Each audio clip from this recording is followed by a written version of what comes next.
This is CBN NewsWatch. Thanks for joining us for this special edition of CBN NewsWatch. I'm Mark Martin. Today we take a look at several ministries setting trends and making a positive difference in the marriage and foster care fields. We'll also look at how artificial intelligence can be a benefit to churches. We begin now with Christian marriages. They are failing at nearly the same rate as other marriages. Still, very few churches are equipped to help couples deal with the challenges. The good news, one ministry is helping to reverse this trend. Wendy Griffith reports. Her heart is just the purest, most kind person I've ever met in my life. And boy, did I need that. And God blessed me with her and put her in front of me at just the right time in my life. And Tammy, what do you love about Mike? Everything. He's amazing. He is my knight in shining armor. I love the way he cherishes me and the way he thinks of me. I'm a priority. It sounds like Tammy and Mike McIver of Fort Worth, Texas, have a nearly perfect marriage, an achievement that's taken hard work to maintain. Their love story actually began 30 years ago as high school sweethearts. But after graduation, they went their separate ways, married other people, and then got divorced. Facebook helped them find each other again, a connection that led to marriage. And after 4 years together, they don't plan to make the same mistakes they made in their first go-rounds. Our previous marriages were not Christ-centered and caused so many issues, conflicts, lack of communication, and ultimately apathy. We knew that we wanted a Christ-centered marriage, and the question was, how do you do that? And that is precisely what the group Communio is helping churches offer their married or soon-to-be married members, a way to answer that question and ultimately save marriages. 72% of churches lack a substantive marriage ministry. And if you just looked at what churches allocate, right, 85% of all churches in the United States report spending $0 annually on marriage and relationship ministry. Zero. Yeah. The number of people getting married each year has dropped 61% since the year 1970, 31% since the year 2000. The number of people getting divorced is still too high. And yet the church has not gotten strategically engaged in renewing the marriage and the family. We're still behaving ministerially like it's the 1950s. Communio President J.P. DeGance's mission to save marriages includes equipping churches with resources and tools they need to foster and nurture healthy relationships. So when we work with churches, we want to be data informed. We want to come alongside the church, analyze what's going on in the congregation and the community in order to design a ministry that's customized for the church. Thanks in part to the ministry's influence, Mike and Tammy sought premarital counseling as a safeguard, but didn't stop there. After taking their vows, they signed up for a marriage class at their church called Undivided, where they discovered the true meaning of having Jesus at the center of their relationship. A Christ-centered marriage is a marriage where you love your spouse the way that Jesus loved us. Jesus loved the church. Jesus loved Israel, his bride, unconditionally, through sacrifice, through love and honor and cherish. That's how we're called to love our spouse, where I put her first, she puts me first. Today, Mike and Tammy co-lead a marriage boost class each Wednesday night at their Fort Worth church, where they focus on everything from conflict resolution to learning each other's love languages to hosting date nights with free childcare. And it's really cool to see what the class does for people. We have had people come in that were living separately, that were on the verge of divorce, that hadn't talked to each other in a deep manner for a year. And slowly but surely, they keep coming back. Then they're holding hands, and then they're talking, and now they're going on dates, and now they're moving back in together. The McIvers say without Communio, many people wouldn't know about their church's programs. The amount of work that they've done within our church and our marriage ministry as far as helping us to market the program and talk to the right people and gather the right data on, where we can best focus our efforts for marriage ministry. And you see, when you go to those date nights, you can see that there are so many people there that are not in our church. They just hear about it. It's amazing. Communio helps with that. They really bring extra new people into our church. Would you go as far, Michelle, as to say it saved your marriage? I would. Former junior high sweethearts Michelle Berger and Lloyd Swords of Billings, Montana, also went on to marry other people and get divorced. When they found each other again and married 6 years ago, unresolved issues nearly tore them apart. Lloyd, I see some tears. What are you thinking about right now? kind of just reliving some of it, and it kind of always affects me. But it's usually in a good way. Thanks to Communio's influence and a marriage masterclass that focused on forgiveness, the couple is back on track. You've got to try everything you can. You know, God is not a fan of divorce. And I think in our society today, it's too easy. It's too easy to just say, I'm done, I'm leaving. And take the time, invest in this course, go through it, because it is life-changing in marriage. So I quickly figured out that if your marriage is in a dumpster fire, it's really hard to disciple your children. Parent discipleship pastor Sarah Siegler of Denver, Colorado, has been married for 28 years and has 4 children, including 3 who were adopted. She says it's important to invest in your marriage at every stage. Your marriage is your #1 relationship outside of God, and you've got to invest in it. You've got to keep it healthy. You've got to keep it strong so that you can support your children and pass on the faith. DeGance agrees and believes now more than ever, Christians need to pursue healthy marriages, not just for themselves, but for future generations. And it does look like God has made the family and marriage in particular an essential ingredient for advancing the Christian faith. And that's clear through Scripture, and it's important for churches not to walk away from that. Wendy Griffith, CBN News, Old Town Alexandria, Virginia. Coming up, see how one ministry is providing for those in need in adoption and foster care. Stay with us. You're watching a special edition of CBN NewsWatch.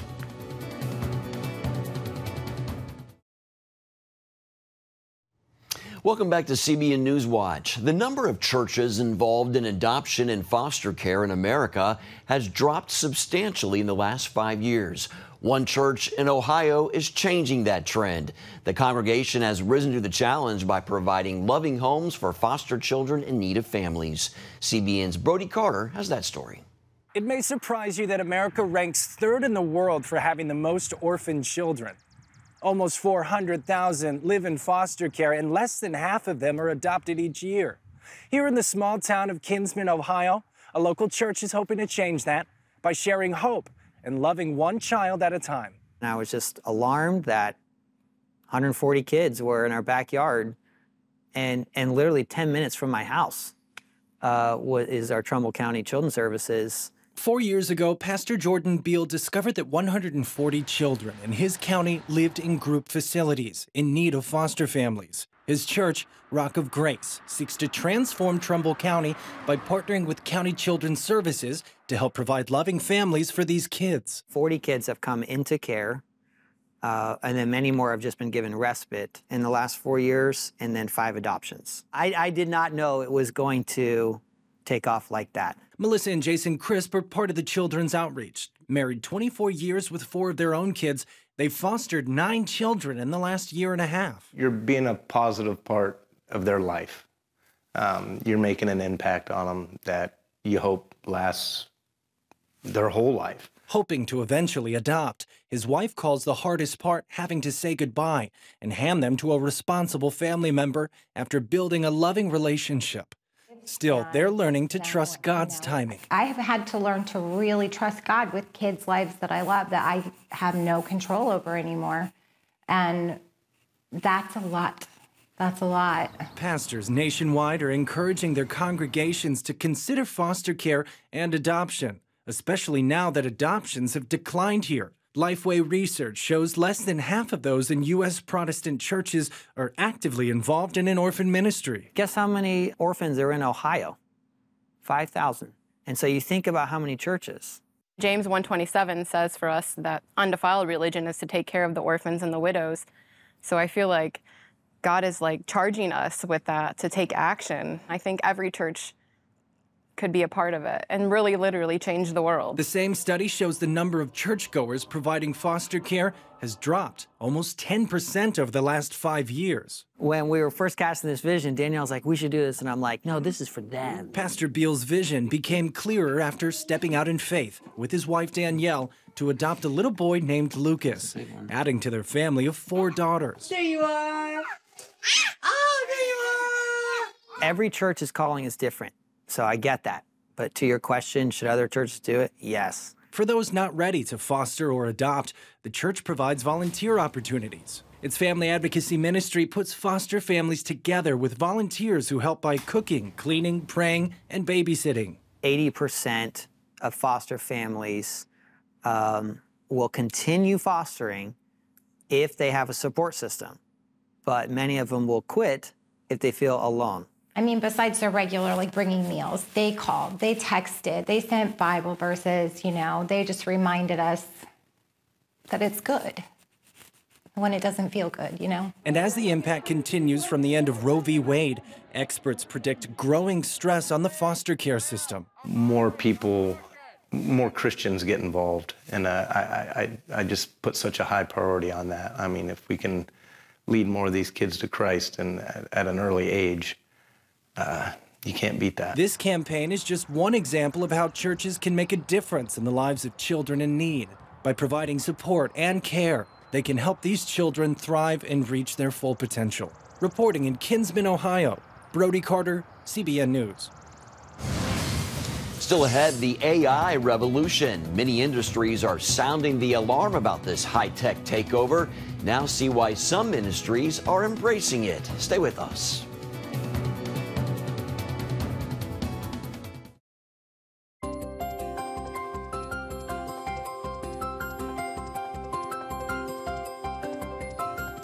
Welcome back to CBN NewsWatch. Some technology experts are sounding the alarm over the potential dangers of artificial intelligence. Still, not everyone shares that view. As Jennifer Wishon reports, some Christians see AI as an important tool for sharing the good news of Jesus. Meet Amica, a humanoid robot. In the future, we can expect these technologies to become even more powerful. Her intelligence is powered by generative pre-trained transformers, the same GPT technology making so many headlines. AI and automation can have unintended consequences. One study suggests in the near future, artificial intelligence could make an impact on some 80% of the U.S. workforce. Tag Actor Strong! Concerns over AI, among other things, led Hollywood actors and writers to go on strike this summer. It's an existential threat. We need protections, guardrails. Tech magnate Elon Musk recently joined Apple co-founder Steve Wozniak and some of AI's most distinguished creators in signing an open letter calling on companies to immediately pause the training of AI systems more powerful than GPT-4, warning AI systems with human competitive intelligence can pose profound risks to society and humanity. Even the man considered the godfather of AI recently stepped down as vice president at Google to speak out about his grave concerns, telling the New York Times, "It is hard to see how you can prevent the bad actors from using it for bad things."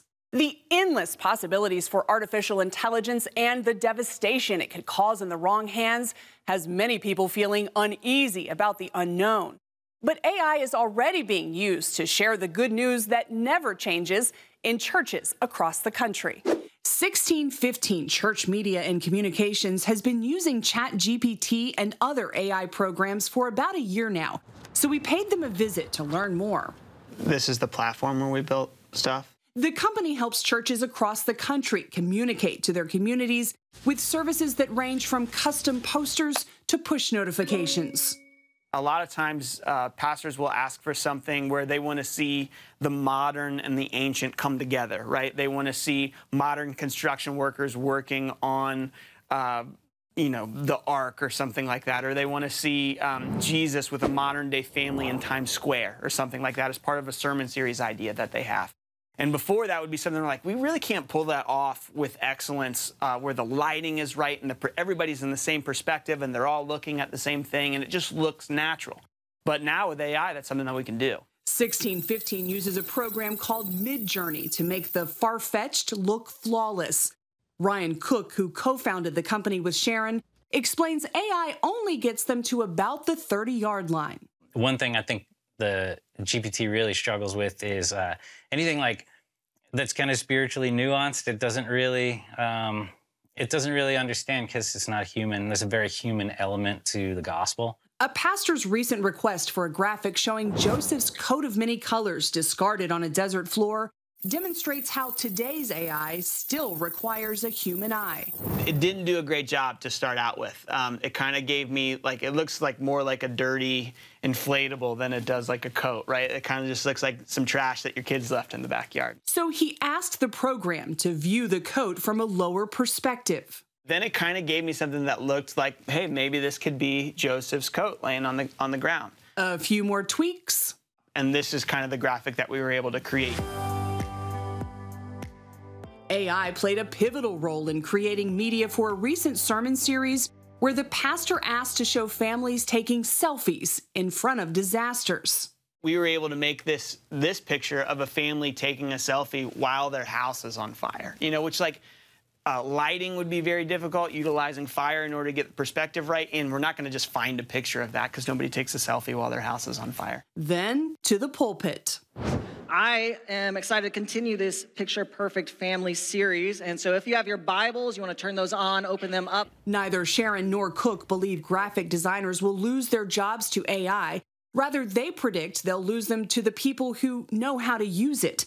And like anything, they say virtue still applies. It's not like all of a sudden AI is here and then we just go like, oh, let's as Christians, let's set our morality aside, right? Like, we're not gonna use AI inauthentically. If you're a kid who your teachers told you not to use AI for your homework, then it's still wrong to do that, and that doesn't change, right? 1615 isn't alone in their approach. Popular Pray.com recently launched Pray Studio, a new artificial intelligence platform designed to offload time-consuming processes for digital ministries, demonstrating the growing popularity of using AI as a tool among Christians. I'm really excited to see, like, you know, what God has in store for us in serving churches for the next 20 years, you know, and it's going to get exciting. I think that's the one thing is the landscape of communications changes all the time, but the gospel never does. And so to get to come into work every day and get fired up about figuring some things out and helping churches just streamline their communications, it's awesome. And we love it. Yeah, for sure. Jennifer Wishon, CBN News, Lynchburg, Virginia. Coming up, ministering through music, we sit down with rapper Canon, who shares his testimony of survival after nearly losing his life. Stay with us. Thanks for staying with us. Hip-hop artist Canon has toured with rapper Lecrae and was even featured on his album. And as a solo artist, Canon landed on Billboard's top rap albums lists. Ephraim Graham sat down for a conversation with Canon about his music and life. I don't build from beginning, don't care if I owned it, I rent it. If God gave it to me, I'ma find a way to flip it. I ain't got no time for no critics. If they ain't trying to help you build, they don't get no energy. I don't waste time on no enemies. God bless them like I'm tapping a bottle of Hennessy. This time I'm going for it. I was always in my head, pop been known for it. In the end, you looking like your decisions, what you gotta show for it. So we are celebrating 50 years of hip-hop, if you will. I'll ask you a question familiar in the industry. Oh, yeah. When did you fall in love with hip-hop? So I fell in love with hip-hop the moment I heard it. You know, hip-hop is a reflection of the culture that it comes from, a reflection of the community of the people that make the music. And so I come from the same culture, the same community. I began to understand that hip-hop is just a voice of the community. And when I understood that, I automatically knew I was qualified because I was part of the community. And so I just utilized my story to, you know, just to reach people, but I utilized the tool of hip-hop to reach people as well. Yeah, I ain't lying, I might go dumbo. Super sick of what your ears flapping like a Dumbo. But my message goes beyond just my color, my skin color, my race. I believe that truth is universal, especially gospel truth is universal. And so my hope is that people are set free because of my music. I hope that people are heard, seen. I'm a product of my environment, but I'm a product of God's grace within my environment. So I want people to feel that and embrace that when they get a chance to listen to my music. I'm gonna be standing in the street, bringing a heat, banging the beat. I'm confident, I've been flaming the G, rapping in the middle of the West. I'm wild with it. I'm a grind by, get the means I gotta be, get it ready for the haters off. And I'm the venom, ripping instrumentals, beware because. What makes you use your music to speak out against injustice? Why do you do that? Yeah, because it could be me. You know, when I think about George Floyd, Trayvon Martin, and Breonna Taylor, any of them could have been me. And so you understand that, man, things have to change, not just for your communal context, but things have to change for others. And so I hope that music can be a tool, resourceful, to allow people to say, you know what, I see where that young man is coming from. This is a reflection of his pain. I'm getting mine, taking my time, yeah. Mama told me nothing beat it fair, but try, we gon' be fine, yeah. I want people to be able to heal from that pain. And to do that, we have to talk about that pain. Better pull up, got a problem with me. It's a clubhouse, watch you while on your feet, I was strong pop. I love hip-hop being a tool. I love it being an instrument. And I'm just trying to string them strings, those strings every time that God allows me to. So it's been a blessing. Yeah, this shit knock, loose cannon, yeah. But what it's on is crazy. Yeah, it's crazy. And you can check out Canon's latest music by going to his website at getthecanon.com. Well, that's going to do it for this edition of CBN NewsWatch. Remember, you can find more of our news programs on the CBN News Channel anytime or online with cbnnews.com. Also, tell us what you think about the stories you've seen by emailing newswatch@cbn.com. Or you can talk to us on Facebook, Twitter, and Instagram. Hope you'll join us next time. Have a great day.